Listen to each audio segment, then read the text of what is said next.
If you don't go to college, you're shamed. Yeah. If you do go to college, this podcast shames you. Yeah. Right? I so shame you're me. shamed no matter what. There is no winning. No, it's Make your own choices, but find freedom. Welcome to Idea Drop. It's a podcast that helps Kendall and me not have to be alone with our thoughts. Is it Kendall and me? I think it is, right? It helps me. If you remove the first name, Yeah. and then if it helps me not be alone with my thoughts, it helps Kendall and me not be alone with my thoughts. I don't want to be alone with my thoughts, but this be... brings us into the interesting discussion of the day. Mm-hmm. College, which I skipped. You That's lucky why dog. I don't know. So I skipped it. You did not. Nope. My question to you is, if you could redo 18 years old, 19 years old, and your decisions in that time frame, would you do it the same, different? What would you do? Okay, I would do it differently. Slightly, Immediately majorly? I say that. Well, no, I think it's wrong in general. Hey, you're an 18-year-old. By the way, do you want to have like 10s and 20s and 30s and $100,000 of debt? Do you know how to think like that? No, you don't. Obviously, you don't know how to think like that. But they sign you up and they say, this is responsible. Do it. It's totally awful. Now, I went into debt. I went to about $30,000 of debt. I went and got a degree in music composition, which was very fun. And yeah, I totally used it in certain ways. I toured a lot with a lot of bands and traveled a ton. So I got a lot of really positive experiences from it. How much debt? $30,000. Okay. $30,000. And it's $30,000 of debt that for the longest time, I was not very business savvy and I didn't know how to use money well. Yeah. And so it was so terrifying to me. What was the interest rate on that debt? Oh, really low, like between 2 and 4. There were separate Not loans. too bad. That's great. Bad. That's great. Yeah. Yeah, absolutely. Especially like right now, it's like, oh, inflation, that wouldn't even be an issue. It'd be great. You'd be making money basically, which is Do you great. think you would have had a happier life had you skipped it and done something else? Here's what I think. I think I paid for an incredible experience. Okay. And I could have paid for a better experience with less money. Yeah, totally, like absolutely. Moved to Italy for a few years. Oh my gosh, that would have been great. Now I lived in 3 continents and I did tons of crazy experience things. During college?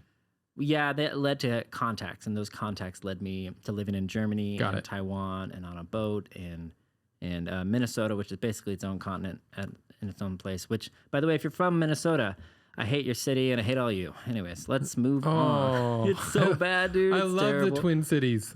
I do. In summer. In the summer, it's perfect. If you don't go outside and get bit by mosquitoes. Yeah, it's terrible mosquitoes there.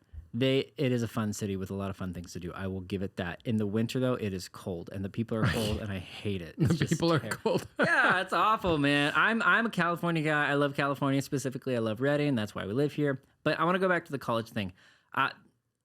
College for a vocation is a slippery slope, right? If you are going into a trade school, sounds great. Become an electrician, do HVAC, whatever you want to do. It's way more linear. Mm-hmm. Yeah. Yep. Absolutely. Education for a pleasure, I so agree. It's worth any amount of money you want to spend on it. Like I spend money on stupid books that nobody cares about. That's okay. Spend that money. You're going to love it, right? So if you have $100,000 to blow, go blow it. Go to college. Enjoy it and have a great time. But if you're going to go there, okay, here's what it does. It helps you have more interesting conversations with people you might not have met otherwise. Now you have to ask yourself, is it worth those interesting conversations? And I think for the vast majority of students and a freaking 18-year-old kid, like they don't How do they know make that judgment call? Yeah, absolutely. I would not have done music composition. I would have done something. What is it? The male brain doesn't even fill out until it's 25. That's stupid, man. I think I finally got there. I think I'm not there yet, actually. I'm 32, and I'm like, nah, I'm not there. Oh, not at man. all. Oh, not at all. But, like, okay, I would have gone back. I probably would have done math, which at the time, see, this is how dumb I was when I was 18. I was like, fuck, that's not going to get me anywhere. I can't get a job with a math degree. Math can't What help. the heck is that for, man? That's so dumb. That's so stupid. Now you're like, crap, everybody who did math makes Dude, triple it was what the so musicians dumb. make. I was doing calculus freshman year of high school, and I was like, this is dumb. Like, this is not going to help me in It's any... not going to help me. Yeah, I'm so mad at freshman me. Freshman high school me is like, dude, you were on the right track. Why'd you stop? Anyways, no, it's fine. I mean, Okay. what do you think of college? You didn't go. Do you regret it? Okay, so first of all, the debt that you go into, let's say $100K of debt, Sure. For like a good solid degree. A lot of people are doing that, especially in the new rates. Like it's gone up since you went to college. It's $100K to go out drinking with your friends every Friday night. Oh my gosh! So not only is it debt that you are not ready for, and you don't get like an appreciating house for that price. You get like, a network, a group of friends, and some experiences, but you don't have an asset, but you did take on a huge liability, and it is post-tax. That's what kills me. You can't get rid of it. It's there forever. But like, if you think about, you have to go earn in whatever job, probably unrelated to what you actually studied, and then you pay the tax man. Yeah. And then with whatever is left over after you pay them, then you pay your college debt tuition. Like, it's not even, it's like that's a tax on the debt that they convince you to. So I think it's brilliant. They basically convinced every 18-year-old nationwide. Oh, it's so that, genius. It creates. You need to get into emotional debt. That's what to it is. Your future. It's emotional debt. You can't. I don't think you can go bankrupt on college loans. I'm pretty sure you can't. And everybody gets a free bankruptcy card in America. Now with that. But it's like, oh, you can't bankrupt it. I don't know. I don't think you can. Regardless, or irregardless, if we want to piss off my wife. So both in the dictionary these days now, by the way. Same thing. Thank you for adding irregardless. So if you literally look at the like the psyche of an average 18, 19, 20-year-old. Oh, man. And they're in college, sold this thing. They believe with their whole heart, not all of them, but a lot of people believe with their whole heart that this is going to lead them to stability. And instead, we just introduced a huge destabilizing agent in their lives. 3-4 years later, when they're like maybe having their first kid or whatever's happening in their lives, they suddenly start to regret this huge bill hanging over their heads. Oh, yeah. And they can't buy their first house because they're servicing this debt over here. So they go get a job, maybe a medium level job, which would be doing well at 25. And now you can't afford your first time home buyer, basically benefits. So I was still stupid when I was 18 years old. I still am. But I dodged this bullet. By the grace of God, I dodged this bullet. How did you do it? Because for me, it was considered the responsible thing. I was lauded for being like, you're going to college. Yeah. This is great. You're going to college. You got great GPA. I went full on Birkenstocks and guitar, acoustic guitar, like hippie Kendall. So like, what happened was I was overachieving in high school and then got really stressed. Yeah. Like, to avoid an ulcer, I pendulum swung. Okay. So I stopped getting, A's in advanced classes, and I was like, oh, this is all bullshit, actually. So about 15, 16 years old, I was like, I'm not going to go set myself up to be an engineer or whatever, because I had job shadowed a couple. Yeah. And I'm like, oh my gosh, you guys are miserable. Like, I think I might commit suicide if I keep going this direction. Is real, man. Like, I can't do this. So I pendulum swung, went full on like arts. So I did piano 1, guitar 1, and drama class. The next year I did piano 2, guitar 2, and advanced drama. Oh my gosh. I literally did that for my please show us some end acting. Let's hear your drama class. So no, thank you. So what ended up happening was I just got to work at Starbucks at like 17 years old, 16 and a half. Yeah. As soon as I could drive, I was working at Starbucks, and I had facial hair, so nobody knew I was in high school. So I became a shift manager before they were kind of allowed to. Oh yeah, because you looked it. Yeah. Yep, I looked the part, and I kept my head cool under pressure, and then I got demoted for not being good at cleaning. So they promoted me for like. My wife does that too for me. She demoted you? Yeah, I'm so bad at cleaning, man. I hate it. And what's your new position in the house? I do all the dishes. It's bad. It's bad now. No, I do all the cleaning now, and I just get a lecture. And she's the shift manager. She is, yeah, and she's good at it. She's great at managing that. Good. Fantastic. So you're at Starbucks, though. I want to know. No, it doesn't matter. So like I just got to work basically, and so that gave me, I think, a 4-year head start on the alternative. Basically, if your career compounds, which most things in life do, I think I. Okay, but here, in defense of college, I really want to go to grad school. I don't know if I've ever told you this. I love the idea of grad school simply because I want to be in the conversations that those people have, right? Sure. It'd be so fascinating. But that's a luxury, not like it's a total luxury. Yeah. Like to go to grad school for sociology. That's like going to a winery. Yeah. And having the same discussions. It's kind of true. So you just pay for the wine, or you can pay for the degree. Well, there's an element of You're a CEO of a tech company. The second you say that in a conversation, that instantly gives you equity with whoever you're talking to, if they're, in that field, right? Like, boom, you wear that hat and they say, oh, he probably knows what he's talking about when it comes to this, that, or the other. So if you say, hey, I have a PhD in economics, instantly. Oh, I would love that degree. Right? That'd be awesome. Yeah. That'd be so interesting. I just want to get it, awarded to me without having to do the work. Yeah, good luck, man. Some people do that. I hate know that. a couple I hate people that who with got all my those. heart. Yeah. I think that's so dumb. Well, that instantly discredits all education. I in my just opinion. mad respect to you skipped the program. Doesn't Taylor Swift have an honorary doctorate in something or whatever? Several. I mean, it's pretty stupid. common. Oh my gosh, it's stupid. Okay. Let's. I want to do some business ideas. Okay. Idea number 1: don't go to college. All right, done with that. Kendall, I was playing airsoft last weekend for the first time in my life. I grew up playing paintball, but my dad and my brother-in-law, they're like, I want to try it. And so I'm walking around, dude. I have welts everywhere. It's so bad. They all show up with all of their gear on, and I show up. Me, my dad, and this my brother-in-law. We have T-shirts on, and I think my dad had shorts on. We're it can't be that bad. Right. They broke skin. I'm bleeding somewhere in my midsection. It's so bad. But here's what happened. I'm on the course and I shoot and my gun jams and I duck behind something. I shoot on the ground and it's just shooting air out. So I have to figure it out. Yeah. But the little gun that shoots flies out of the air with salt? Yeah, the bug assault rifle. Yep. And they've defended their copyright again and again and again, which is very, very fascinating. I don't think we actually need salt. The reason I don't use that gun is because I don't like salt in my kitchen because I hate walking around with socks on in my wood floor. I want to do barefoot, right? Okay. And then I feel the salt. You could do it with just air. I think air alone would kill the bug. So you could go higher powered and you could just do air. Just do air. Or at least it would stun the bug and then you can sweep it up or smash it or whatever. Yeah, it's totally gone at that point. So it's the idea is we have the bell. It's a bug shooting device that just shoots air at them. We don't have to worry about the salt. You don't have to go through that terrible headache of having to sweep up salt all day long or wonder why your food is a little too salty. It's an air rifle. To kill flies. For flies. I like that. I think it would work.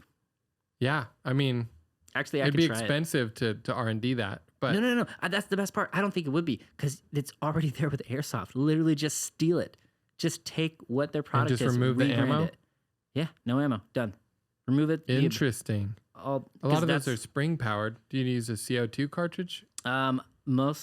The one that I used, it was electric powered, so you just plug it into a wall charger. But then it's that electricity is pulling back a spring is how that works. Yeah, I guess it would be something like that. But you think the air itself would stun the bug? Yeah, I'm from me to you away, and I shooting the ground, I see the ground being kicked back. I love that you're copying a successful company, and you're making one modification that probably gets you around the law. Yeah. The law is for patents, you just have to be 33% or more different. So I think that probably is. That's probably defensible. So they could sue you and you could win. And you could essentially be the air rifle against flies. Sometimes when I think of businesses, I often think of they could sue me, but I don't want them to sue me, so I'm just not going to do it. Even if I think I would win, it does mean your startup costs are higher, basically. So you pay somebody to just defend that. But I think it would work. Our system sucks. Okay. It does suck. It does suck. I like that. Well done. Thank you. I want to... a couple things. I just got back from a little anniversary trip with my wife to Disneyland. How many years? 11 years. Oh, good job. Yep. 11 years, 5 children, 5 houses. Oh my gosh. 10 jobs, 14 jobs, 10 companies. How much money would you have if you didn't quit any of the companies that you made? Wait, what? If I didn't stop? You've started many companies and then you've pivoted. If you kept with, let's say, the Legion agency, how much money would you have right now, do you think? Who knows? If I don't want to make you go through this pain. No, I don't. Emotionally, I don't want to think about that. Right. I did start. Yeah. Anyways, no, that's a story for a different day. Yeah, that's a good one. More is the answer. So, at Disneyland, I did some searching. I did some research because I just am interested in random facts. Yeah. One of the random facts I found is their parks alone clear more than $2 billion a year. And I like to challenge my mental math. Is it 2 million globally or 2 No, billion billion globally? with a B. Yeah, definitely billion. Yeah, globally. Okay. And that number is a few years old, so I'd have to check if that's true this year. But Yeah. basically, their revenue, their revenue on parks alone at the 2 billion number, so 2,000 million. I like to challenge myself to like, okay, what does it take to get to that billion word? So picture it in groupings. So if you had to relate that to something in your life, like, and I want to measure how much a billion is. What is the closest thing you could relate to that you would actually like feel it and maybe try to understand it? That's the challenge. Yeah, no, so I've thought about this on several occasions. Each time I try to think about it, I can't. Your brain because starts it's breaking. Absolutely insanity. I always look it up, and it's something like 1,000,000 seconds is like, a day and a half, and 1,000,000,000 seconds is like 87 years. No, but you can't wrap your mind around that. It's just such an astronomical jump. Like it's unbelievably large. I don't. Can you actually conceptualize it? Yeah. But I've been trying for years. So it's so I think, but you don't have to try for years. You can just steal the work I put in.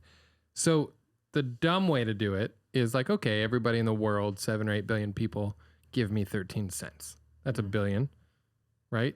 But you can't conceptualize billions of people. That's the whole point. No. Yeah. Also, another dumb way to do it is 360 million people in the U.S. I'll give you $3. Yeah, nobody can think of 300. But nobody can do that. Mm-hmm. So instead, the biggest expense that you are familiar with in your life experience or my life experience is basically a mortgage. Mm-hmm. Yeah. It's a house. Yeah. So in California, the average house is about 300 grand. Mm-hmm. Yeah. So if you go, okay, a billion is 1,000 million, and you just go, okay, I can conceptualize 1,000. So if it's 1,000 million, how do I conceptualize the million? Well, that's 3 houses, but for 30 years, your payment on that, because we all know how that feels out of a paycheck to pay that mortgage.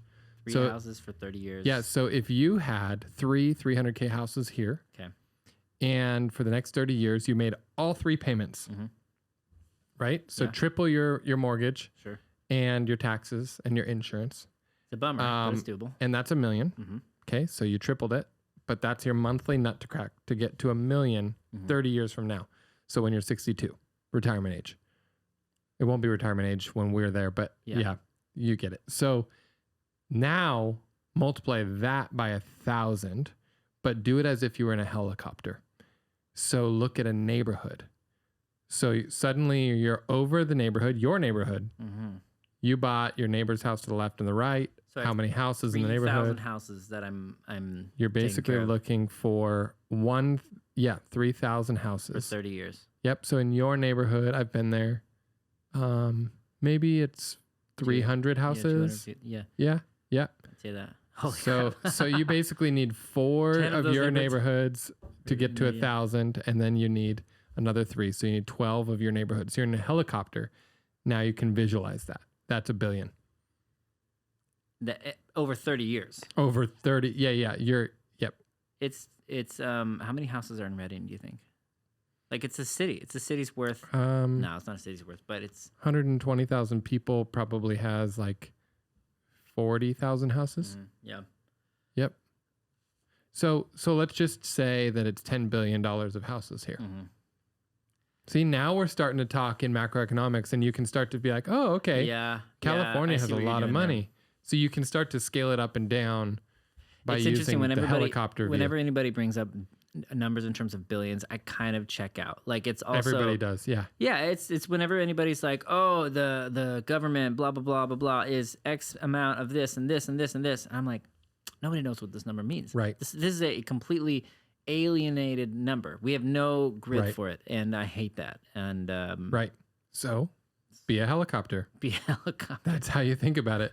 So when Disney does $2 billion a year, which is only 12 months, so in 12 months they're clearing double that, right? Yeah. 6,000 houses worth here. Mm-hmm. So basically, they're turning over our city every 8 years. So every 8 years they could Yeah. buy all of our houses.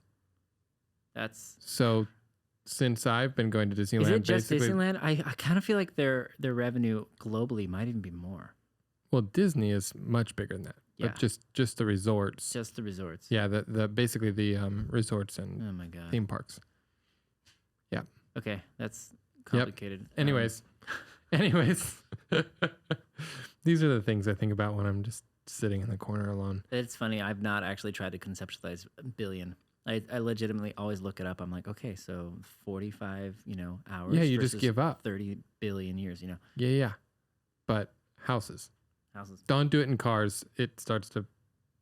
Yeah, you have a mental breakdown. Plus. Okay. Yep. Here's an idea. I think that gifting, like a gifting service rep, so would sell. So basically, the problem is, I don't know what to give my grandpa, my dad, my best friend, my coworker. Yeah, yeah. But I do have some money for a gift for them for Christmas or their birthday or whatever, and it's on my calendar, and I just want to, but I don't have any time. Right? I have 5 kids. I've got these companies. I've got a marriage I need to pour into. I don't have time to go think about these already. gifts. I love this, but do not tell your wife if you do this. No. This is secret. I wrote down secret in the secret. So this secret is business. a secret gifting service, and here's how it works. This is like a really good personal assistant. But it's a niche thing, Yeah, right? yeah. So most people can't have a personal assistant, Sure. but they could when in a pinch. They're like, okay, I need an anniversary gift, or I need a gift for my grandpa, or this is really bad. My oldest son needs a gift. That's bad. Actually, don't do that one. Forget I said that. Strike that from the record. Okay. Literally, you just send them their Instagram or Facebook link. Yeah, I was thinking that. And from there, they would have 2 steps. They would have a scraper, basically an automated scraper looking for keywords, photo tags, things like that. It's already doing an automated recommendation engine. And then basically somebody would come review what the automated engine said this person might be into and look at your budget that you write down. And they would go, oh, okay, yeah, for $80, this. Here's 3 recommendations. And you can go reject them all if you don't like any of them. But basically, you would pay maybe per concept or idea or whatever. So if you keep rejecting them, it's going to run up your tab a little bit. I think you could productize this. You do exactly what you're talking about. You completely automate it. So you go to the website, you type in, whatever your URL is of your nephew. Yep. Nephew. Let's go nephew. I like good, that. That's right? better. Yep. And then it's like, okay, I have one of those. Hey, give me $5 and I'll spit you out 10 gift suggestions.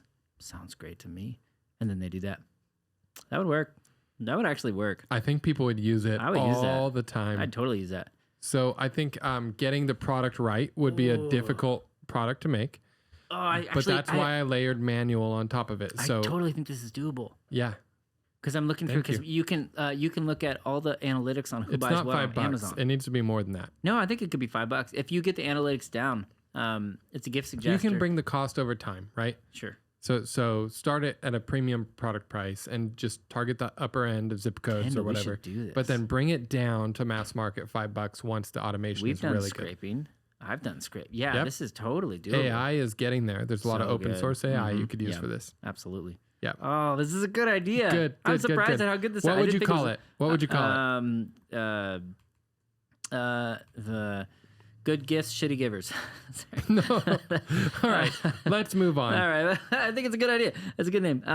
Okay, that's funny. Mr. Bachman, I've got an idea for you. Here we go. I want an ethical source checker for Amazon. So, yeah. So, have you ever seen? I forget what it's called. You can check and see where things are manufactured, and you can also check those manufacturing to see if they have this.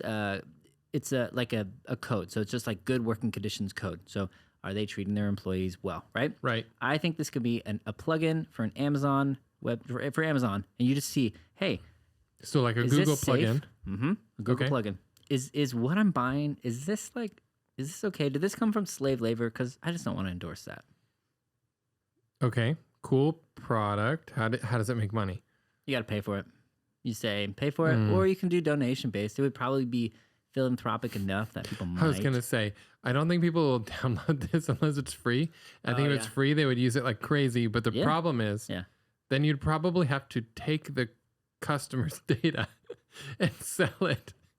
Which is a big ethics issue. I'm okay with that. I'm actually like the guy who's okay with not selling data per se, but collecting data. Wow. Remind me to never give you my phone number. No. It's metadata versus, we should talk about this. Metadata versus microdata. There's a huge difference. All right. Convince me. Metadata. Okay. The danger is how you obscure it. So I use your computer, or you're on your computer, you're going to websites. I can tell what website you jumped from to get to and all this type of thing. I can imagine, kind of figure out like, oh, I bet you're about this age, judging by what you're looking up at Amazon, and what you're like, how your click-through rate, all that stuff. Okay. That's fine. But if I'm like, Kendall Bachman. You're calling that metadata? Yeah, because you are a number. Okay. It's not a name. There's like, so my identity is detached. Completely detached. It's like there are trends. Oh, men 35 years old, they generally want to look at this. Oh, this is trending here. It's just like Google Trends. You go there, you can see what's like trending up there. What's not good is if it's like, oh, this person lives here and they're going to do this. And I could foresee that. It's almost like, what are those movies where they predict future crimes? Oh. There's like a couple of them. Steven, what's that Minority called? Report. Is that what it was? Yeah. Yeah. Steven says it's Minority Report. Yeah. It's a little bit like that. So that's a little bit unethical because that's singling you out. However, if it's looking at larger trends across, the world, industries, areas, all that stuff, dude, we do that. I use that. We should all do that. Literally, I go to Google Trends pretty often just to see what's trending. That's using it. That's metadata. Wow. I think it's great. Tell me I'm wrong. Okay. So you're against specific data, user. What'd you call that? Microdata? I would say I'm against like labeled people, unless they allow you to do that. So like, let's say I have a medical problem and I want this person to study everything about me just to help me figure out this. I hate that even those opt-ins are so sneaky. Yeah, they are. They're so sneaky. They're incredible sneaky. Which yeah, it's interesting stuff. Anyways, those are my opinions about data. I have a second business idea for you. Okay. Similar thing. Okay, so Amazon plugin app. I'm gonna call it Market Price, and it just tells you the markup on every single product on Amazon. So you're scrolling through it and you're like, oh, it's $39.99, and they paid this much. Okay, well, I'm not gonna do that. Oh. Yeah. How does it get that data? You can totally do that. Amazon's actually pretty good at doing that. I don't know how accurate it is. I already buy into a software that does that. Costs me like $30 in a month, but it's not especially user-friendly. So you would take that same software and turn it over to like a consumer experience instead of like for other sellers. Totally. And you can color code it. Like, oh, it's green. It's like a 10% markup. And then all the way to like, that was a 400% markup. No, I'm just not buying that from you. That's terrible. Do you think consumers care? I think they do, yeah. We all get super mad about the insulin prices, right? That's something that everybody's super up in arms, but we still buy it. Well, because you kind of have to. But you know what I mean? Yeah, I mean, that feels different than buying a lamp. Totally different. But I don't think anybody likes to be had. But I do think that everybody likes, like, oh, they're hustling. This guy's moving a lot of volume, right? We just want to keep it so they're doing okay. I'm noticing a trend in your ideas. Really? What are my trends? You want to democratize information. Oh, okay. Perhaps. Yeah. Google does that. Yeah, That's their mission. Yeah. So they want to basically take all the data in the world and turn it over to the public. That's their literal mission as a company. That's a really good thing, but that's also a really dangerous thing. Yep. Because the person who has the best tools with the data will win in the. It's the danger of a completely AI. Free market economy. A lot of the AI tools they're supporting, they're behind. Dude. So they're turning it over to everybody to be able to use it. But in turn, that makes their AI more trained, more powerful because they get all of our results. I'm all for that. I love that, actually. Yep. I sometimes wonder if we're going to have a dystopian future that's like corporations are bigger than governments or more powerful than governments. Corporations are bigger than governments in a lot of cases. Some governments are smaller than some corporations in America. Yes. Yeah. But I wonder if there's a tipping point where corporations literally get the government that they choose. I mean, that's why we all outsource. Like I worked for a cruise line. All cruise line ships are branded in Malta. Why? They're all branded in Malta? Well, yeah, it was born. This cruise line is operated from Malta. Because of different regulations? It's just freaking taxes, man. Yeah. Oh, Isn't that dumb? right. There are legit gambling casinos. Yeah. That you get on a boat and then they sail out to the middle of nowhere. I've heard of this and I love this. Yep. I would do it. Oh my gosh. That'd be so fun, man. Or in St. Thomas, so the Virgin Islands, there is a rule where if you give them $250,000 for the rest of your life, as long as you live there for 6 months of the year, 6 months and a day, which is the majority of your time, right? Yeah. That's the definition. Then you get a 2% tax rate, no matter what wealth level. Dude, I've been to St. Thomas. It's not a bad place to live. I would totally do obviously, this. that's not accessible to most people, but that is crazy. I think it's more accessible than you think. The economy the $250K would be a hard part. Did you say 250? 250. Yeah. So you buy in and then you live there. What if I do it with a spouse? Yeah, sure.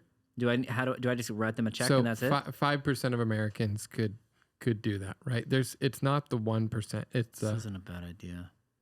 It's a big number of people who could do that. Yeah. But they'd have to uproot their lives, and it's just money. Yeah, Live where you are. That is actually a real thing. It is just money. Like, money's not more important than your community, your family, your friends. I hope that this podcast has helped people realize it is just money, and you can make more money, and you can lose the money, and then go back and make more money, and you don't have to cry about it. It'll be fine. It'll work itself out. Right.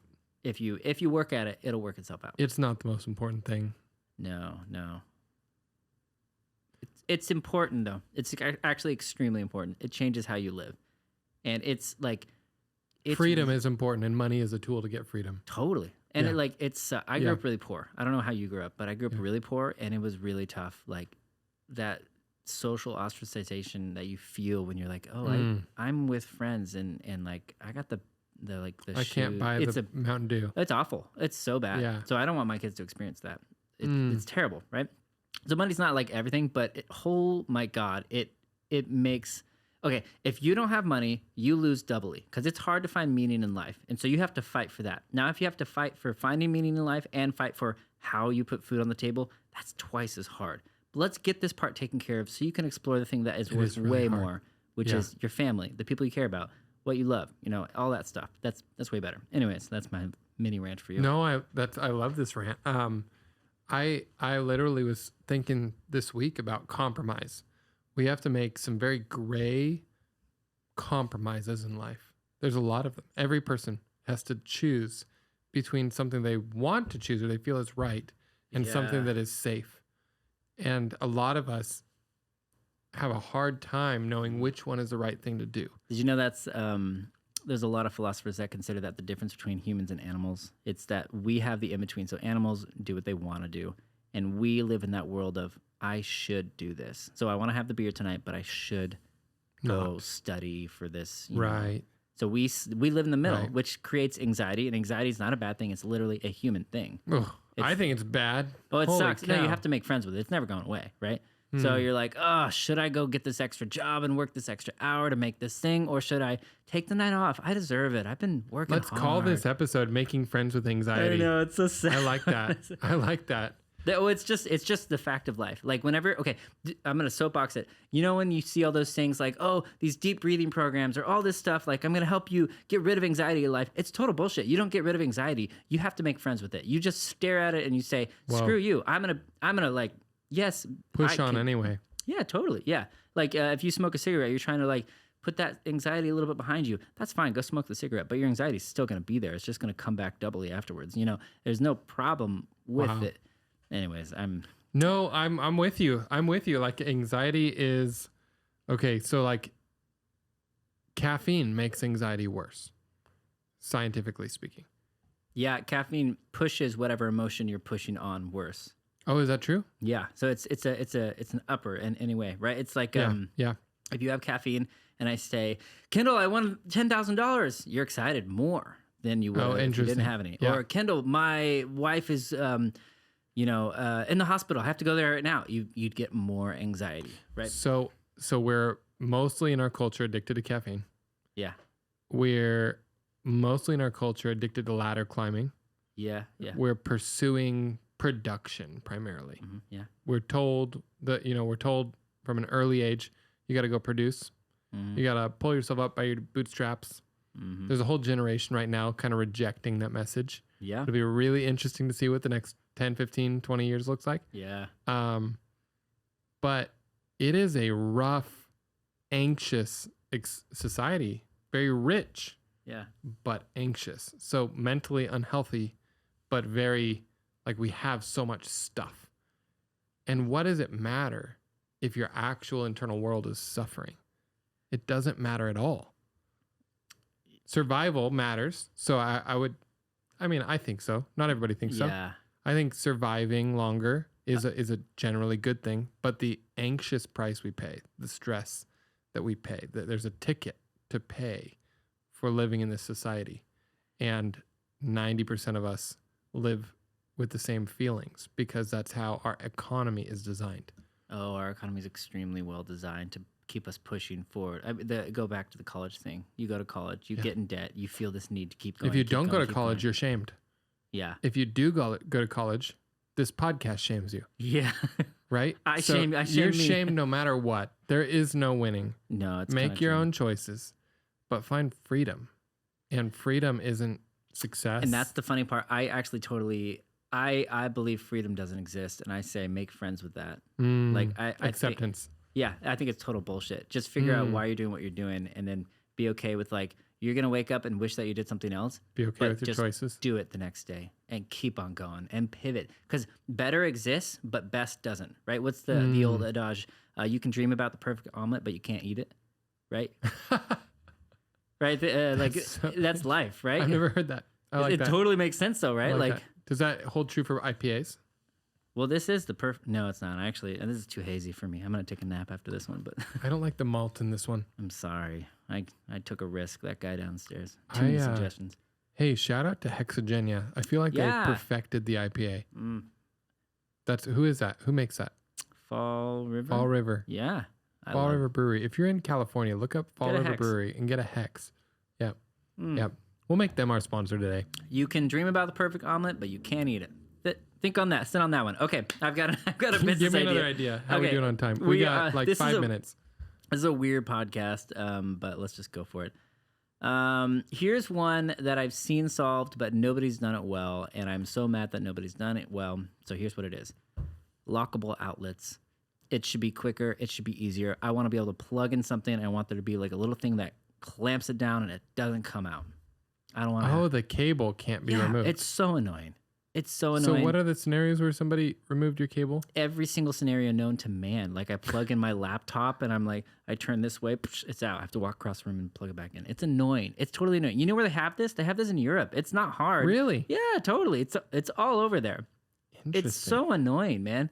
It's like an American problem. Have you ever worked with high production stuff? High production value stuff? They have to have literally different types of outlets to make it so it works. But imagine you're Katy Perry doing a concert. Oh, sorry, somebody tripped over this cable. We lost the power. Get them next time. No, that's terrible, right? Like, just give me lockable outlets. It's so easy to market. I think it'd be really easy to do. I would buy it today. You would buy it tomorrow. I think it would work. I'm trying to think of the situation I would buy that in. That's never been a concern for you? No. Like, this cable is like kind of drifting out. It might fall out if somebody... Let me put this old VCR against it so it stays in. Never? Weird. We do different things. Maybe we do different things. Yeah. Okay, here's my idea. Okay.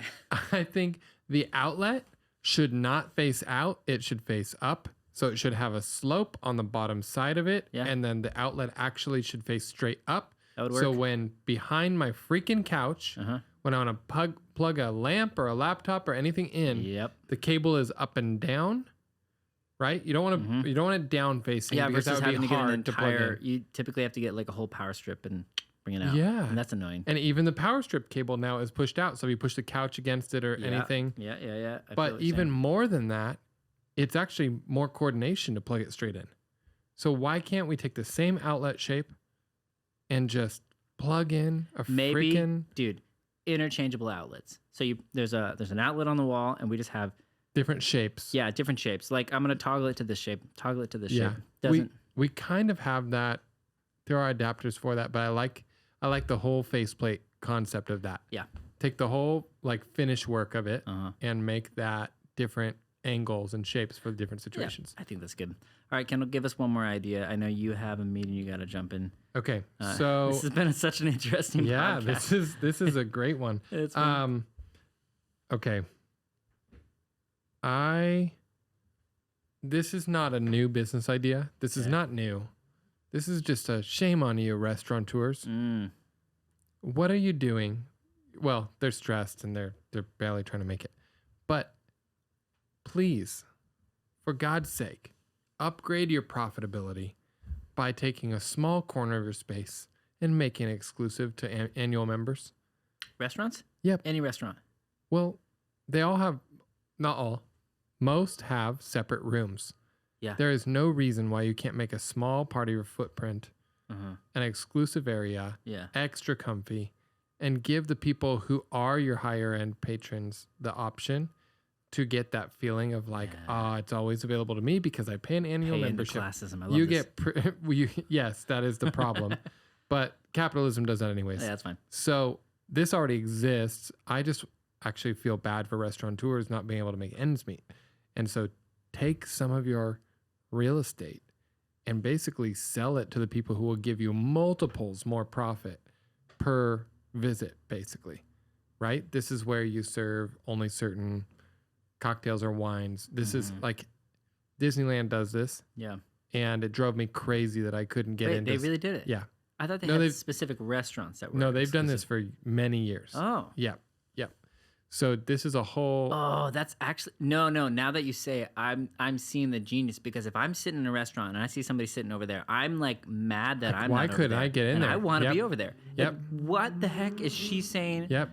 And if she was like, "Sorry, it's our exclusive section, only for this." Right. And I Can didn't even pay? get the decision to pay. That's it. I didn't even get offered the chance to choose if I I would be liked the price. angry and I would Yep. want it so bad. But it's so healthy for the business because, like, literally, they're trying to accommodate people with different amounts of, Dude. Free spending. you ever been to like a high end club? No, I went through this weird season. like a cigar lounge. That's not what you mean? Not really. Okay. Well, okay. So I went through this. Okay. This is a public. I lived in Korea for a month. Did you hear about this? So where'd you live? Seoul? In Seoul, yeah. So I Okay. lived in Seoul for a month. Okay. And we went clubbing like every night. And What? Seoul is known for clubbing. Let me tell you this. Yes. Yeah. Were you This the is- tallest person in the room? It was every amazing, man, because there was like no white guys there, and I was a king at a different time of life. Wow. Yeah, weird. Wow. Weird. But in all these clubs, and I think it's the same in America. I haven't done a lot of clubbing in America. But there are these higher end sections, and if you're in that section, it's like he's the guy. He's the guy. Everybody wants to be the guy. Everybody wants to be with that guy. I don't want to be that guy, actually. No, you don't want to be that guy. But it's the same premise. It's But I do want to be the exactly same restaurateur premise. who Yeah, it's figured out totally- you're that guy, and then I want to charge you extra money to sit in this booth. Yeah, it's the same exact. That Yep. works. Actually, I think it totally works. I hated the idea at first. I do think it's a little bit classist, and I don't like that now. But I think it Sure. would work. Sure. So Yeah. cry about it. No, This is the if system I had we a have. restaurant, I would do that. I just want restaurateurs to not, Restaurants be are dying in on. self- It's hard on margins. So Oh, it's got to be. they so hard. need upsells that would work and that are stabilizing agents for their You business. sit down. They don't even ask. They just bring a bottle of And champagne. it's an annual membership, and you're paying every time you go, right? Yeah. So you're paying annually just to be able to have access. And the people who are paying are probably going to be the people who are okay with paying even more. If That's you, like, right. you No, can- that's right. Yeah. that's great. It's like the trash can business. Don't charge $5 for what you could have charged $10. Those people will actually pay. 35. Yeah. Yeah. Yep. Anyways, that's good. Okay, I think well, we're good for right now. If you liked today's podcast, please follow us on YouTube, Spotify, Apple. We need some more reviews on Apple Podcasts. That's pissing me off. Yeah. I don't know. We're on TikTok, we're on Instagram. We will see you. And we're starting a community soon. So Ooh. keep an eye out for that. Yeah, we should do that. We should do that I'm this really month. excited for that, actually. Yeah, Slack, Discord, Facebook. I don't know which one to do, but it's grown. we want to get an entrepreneurs community going. Have All a good right. one. See ya.